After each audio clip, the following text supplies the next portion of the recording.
السلام علیکم ناظرین، پروگرام دیکھ رہے ہیں آپ گہری نظر سجاد میر کے ساتھ میں خوش آمدید کہوں گی اور میں ہوں کنول دعا۔ میرے ساتھ حسب معمول موجود ہیں سجاد میر صاحب اور یوتھ کا panel, welcome all of you.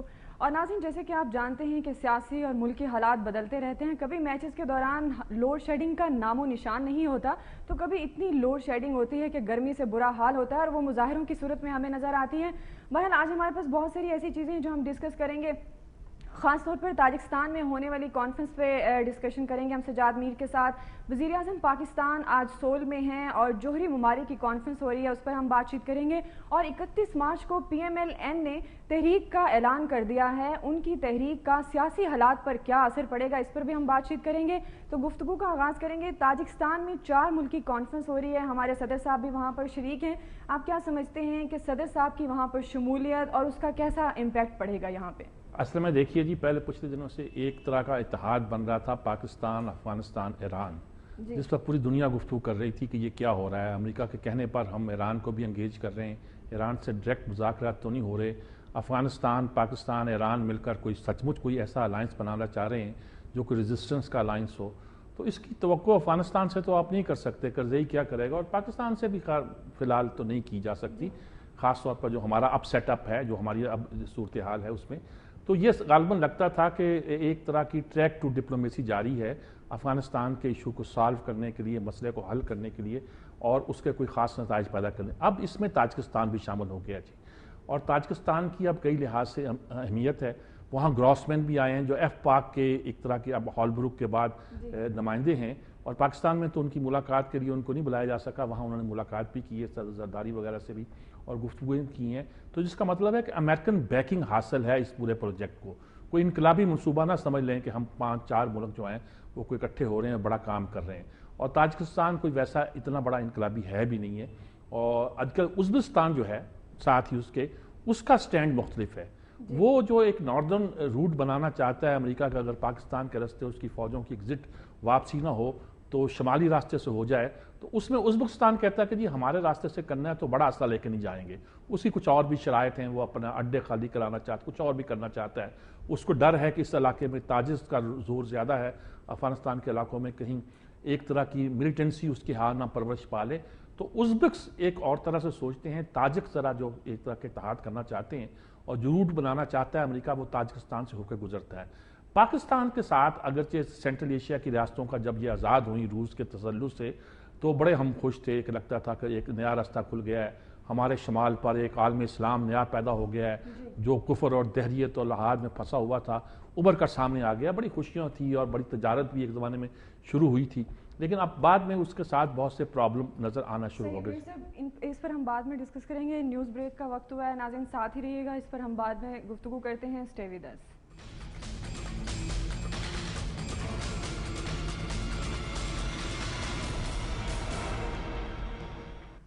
Welcome back ناظرین، پروگرام آپ دیکھ رہے ہیں گہری نظر سجاد میر کے ساتھ، اور ہم بات کر رہے تھے بریک سے پہلے سجاد صاحب، صدر اس وقت تاجکستان میں موجود ہیں، وہاں پر 4 ملکی کی جو ہے وہ کانفرنس ہو رہی ہے، تو آپ بتا رہے تھے کہ روس کے جو عالم اسلام کے بعد جو راستہ کھلا اس سے بھی کوئی بہتری کی صورتحال پیدا نہیں ہوئی۔ اصل میں دیکھیں جی، ہمارے کوئی خواب زیادہ تھے جی، لیکن ہمیں یہ بات بھول گئی کہ اگر وہ روس کے انفلوئنس سے اگر نکلنے کی کوشش کر رہا ہے تو ٹوٹل نہیں نکلے گا۔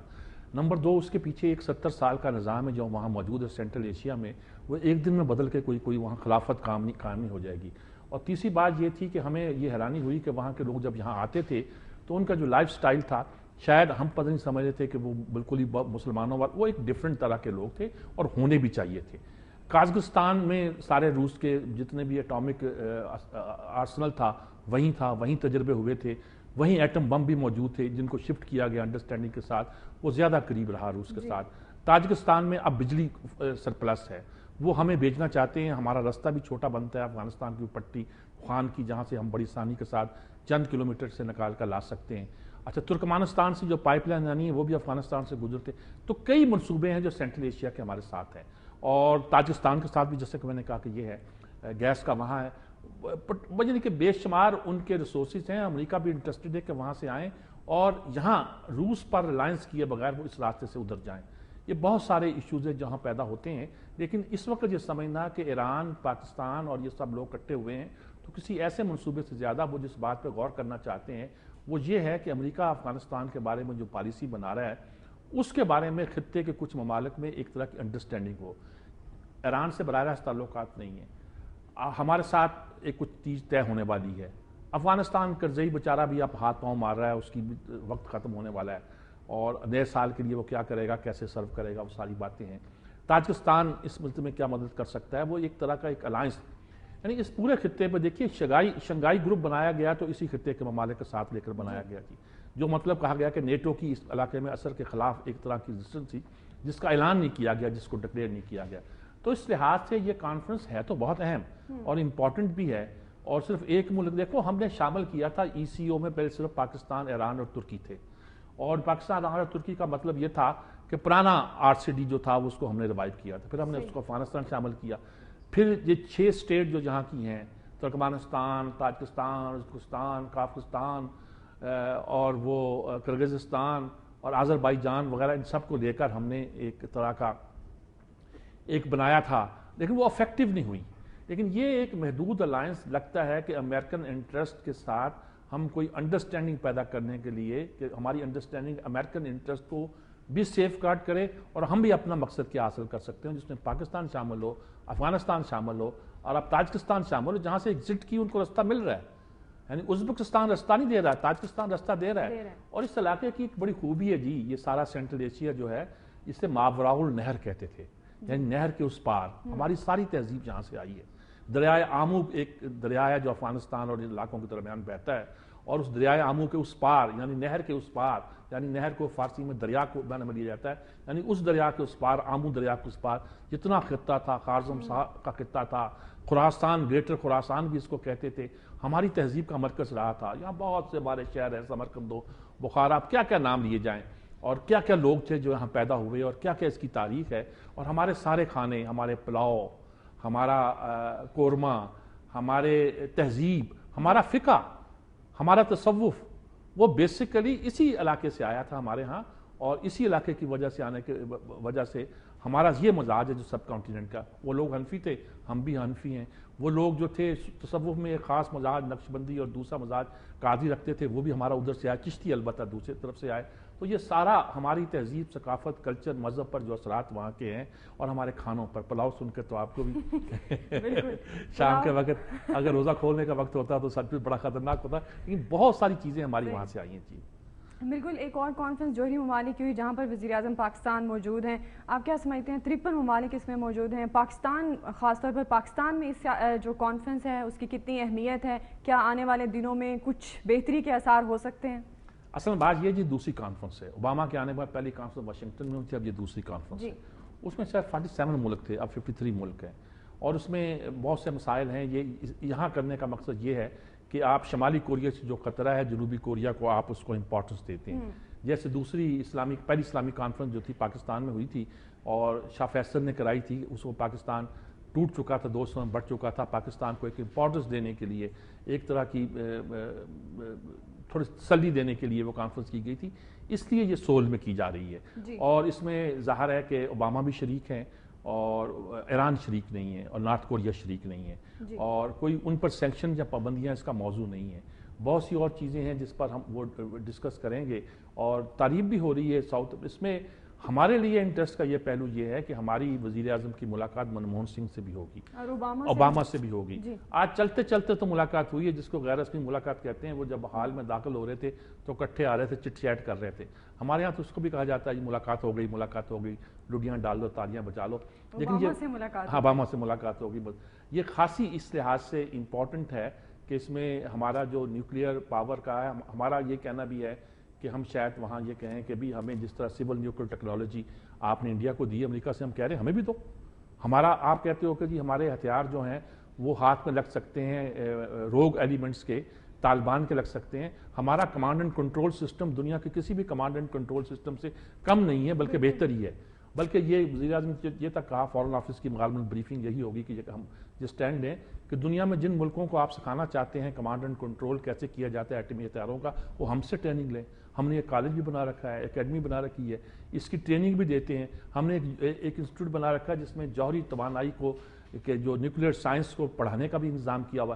گویا ہم کہتے ہیں کہ we are a responsible atomic country, اور آپ ہمیں ریکگنائز کریں اس کلب کا ممبر بنائے جو جوہری کلب ہے, ہمیں لیگلی تسلیم کریں جس طرح آپ نے انڈیا کو تسلیم کیا ہے. ہمارا مذاق نہیں اڑاتے رہے, آپ کہیں گے ہم روگ سٹیٹ ہیں اٹھا کے لے جائیں گے. یار ایسی بات نہیں ہے.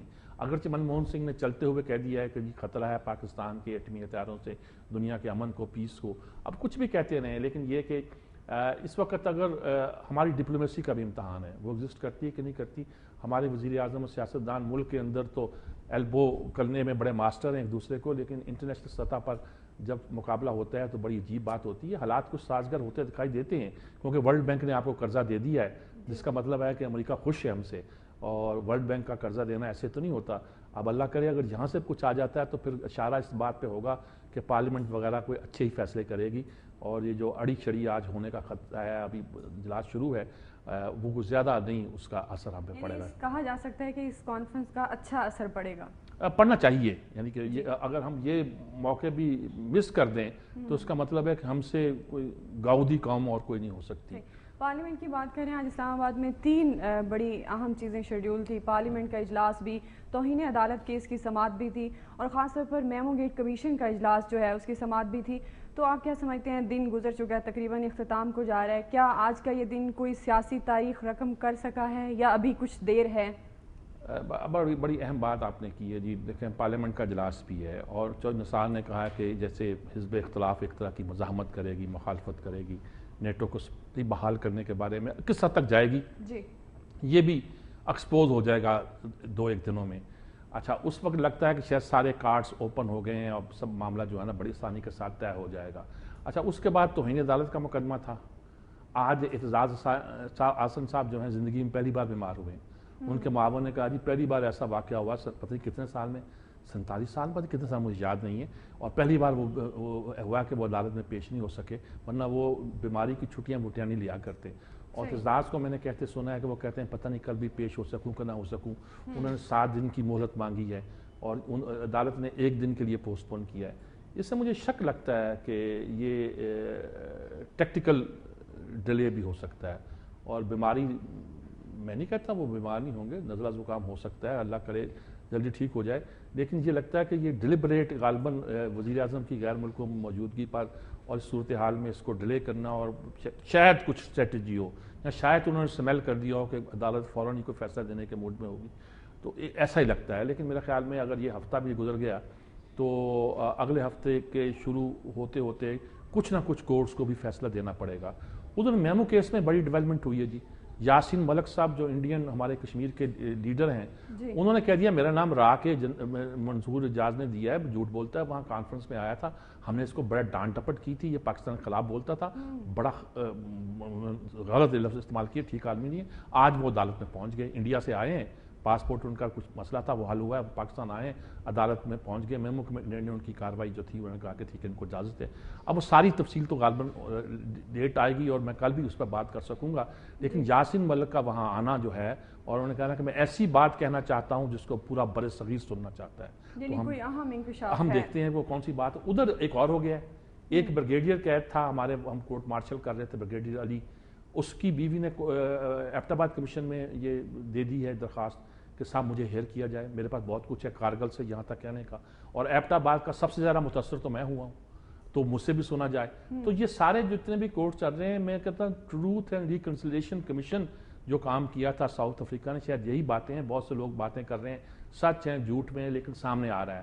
جیسے کہ وہ جو دوسرا کیس ہے جس میں یونس حبیب صاحب بول رہے ہیں یا دوسرے بول رہے ہیں, اس میں بھی دیکھ رہا تھا محمد یوسف ایڈوکیٹ بول رہے ہیں, ادھر سے جوید ہاشمی بول رہے ہیں, تو بہت سی باتیں سامنے آئے گی, لوگوں کو فیصلے کرنے کا موقع ملے گا کون سی درست بات ہے کون سی غلط بات.